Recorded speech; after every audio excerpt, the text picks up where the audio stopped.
Dobar dan i dobrodošli. Hajmo da i danas ljubav može.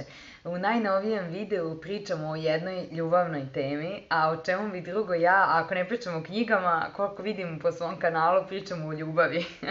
I ovo se zaista spontano dogodilo da sve one neke životne teme koje i mene samo zanimaju da obradim, a i nekako i vama da pomognem, spontano su postale upravo one teme koje se tiču ljubavi. I meni je zbog toga posebno drago i danas pričamo o tome šta uraditi sa energijom koja ostane u nama nakon raskida. Zašto? Zato što primetili ste i vi sami, a i sama sam primetila u trenucima kada neko ode od vas i vi ostanete sami. Obično mi žene, neću pričati za muškarce, ali mi žene obično imamo potrebu da tu energiju koja i dalje je duboko negde sakrivena u nama, ili smo povređene, ili mislimo da smo možda još trebale ovo da kažemo, ili da smo možda još trebale još nešto da uradimo da bismo poboljšali taj odnos, ta energija nekako je tu kulja u nama i mi ne znamo kako da iskoristimo. Vrlo često žene to iskoriste na pogrešan način. Ili se svađaju sa nekim, odnosno svađaju se sa partnerom, pa nastavljaju dalje da šalju poruke, pa nastavljaju da dosađuju. Znači, upravo tu rušilačku energiju kako da pretvorimo na jedan pravi i pozitivan način, kako da pretvorimo u kreativnu energiju. Ili šta žene često rade, pokušavaju da vrate partnera, što je po meni veoma pogrešno. Ako ste već završili, ako ste izašli iz toga, ja ne kažem da sve veze, ako su završene, da tu treba i da ostanu. Ali ako ste se oboje saglasili, pustite da vreme pokaže svoje. Vreme je najbolji pokazatelj svega. Ali evo, reći ću vam kako se ja borim sa tim, odnosno kako se ja nosim sa tim, ne volim tu reč borim. Meni je spas u pisanju. Zašto? Zato što pisanje meni pomaže da sve ono možda što je ostalo nedorečeno, ali u tim trenucima ili nisam bila svesna toga, ili u tim trenucima možda sam propustila, nisam imala snage, energije to da kažem. Znači sve ono što sam želela tada da saopštim, ja saopštim kroz svoje priče, kroz svoje pesme, odnosno kroz svoje dela. I meni je pisanje jedna vrsta katarze, odnosno pročišćenja. Ja se bukvalno pročistim, bukvalno otplačem. Nije sramota i plakati. I ne samo za ljubavne odnose, nemojte pogrešno da me shvatite da danas pričamo o ljubavi. Evo, možemo pričamo i o prijateljstvu. Znači, meni pisanje tu pomaže, ali hajde da vidimo šta vama može da pomogne. Možda ne možete svi da pišete, ali možda možete da kuvate, da šijete, da slažete ormar, da slažete svoje stvari. Ja to često radim, posebno kada me nešto iznervira, uzmem pa slažem stvari po ormaru.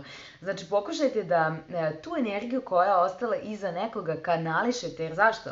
Ta energija je u vama. Vrlo često osoba koja je otišla ni ne zna kakav haos i kakva drama se dešava u vašoj glavi i u vašem srcu. Ali, naravno, ja sam uvek za razgovor. Možda će sad neko da kaže, da, i gde je tu razgovor? Ja sam uvek za razgovor. Šta ako ta osoba ne želi da vam se javi? Šta za one osobe koje nemaju više kontakt sa tom voljenom osobom koja više nije uz njih? Pokušajte sebi u tim trenucima da pomognete. Posebno sada imate mnogo mogućnosti, leto je. Ne mora znači da ćemo svi biti na moru. Otidite do reke, otidite do nekog jezera, do crkve, otidite, zapalite sveću, popričajte s nekim prijateljem ili jednostavno samo sedite i ne radite ništa i uživajte. Znači, pokušajte tu energiju da pretvorite u nešto što će ostati iza vas. Ja uvek kažem, žali Bože, svo ono vreme koje sam potrošila razmišljajući o nekome ili razmišljajući o nečemu što me u tim trenucima tištilo, kasnije se ispostavilo da je to toliko minorno i bezazleno, a ja sam se nad tim zamislila, sedela sam nad tim, bdila sam nad tim, razumete? A možda neko tamo živi život, a ni ne zna da vi u vaša 4 zida sedite snuždene, ne znate šta ćete, zovete 1000 prijatelja, delite sa njima iste priče, ponavljate i ponavljajući vi i dalje to stvarate, tu istu situaciju u vašoj glavi. Znači, pokušajte da, ako je neko već otišao u redu, taj neko je otišao, ja sam ostala ne sama, ja sam ostala sa sobom, da vidim šta ja znam da radim. ne znam da gradim kuće, ne znam da radim na kompjuteru, ne znam mnogo toga, ali ima mnogo toga što znam. Znam savršeno da pišem, znam savršeno, evo, videe da pravim, znam savršeno knjige da odaberem koje ću da čitam. Znači, kreativno oslobodite tu energiju koja je ostala vama i pretvorite je u kreativnu energiju. Vidjet ćete jednoga dana koliko će vam mnogo toga biti jasnije i koliko će vam mnogo toga služiti.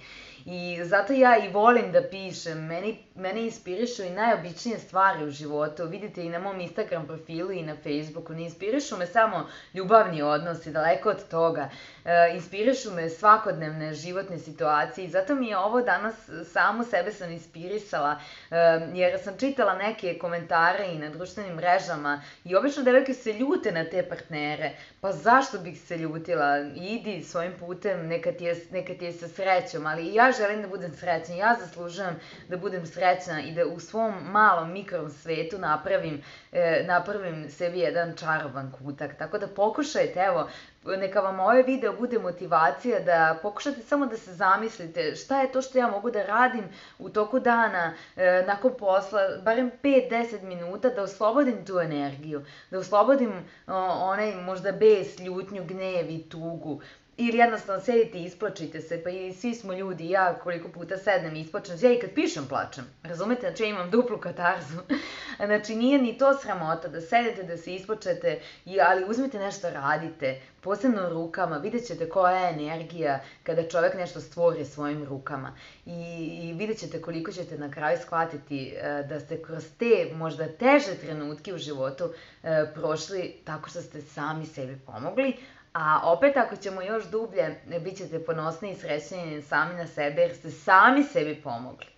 Ljubim vas mnogo i želim vam da ne zaboravite da ljubav uvek može. Prijatno!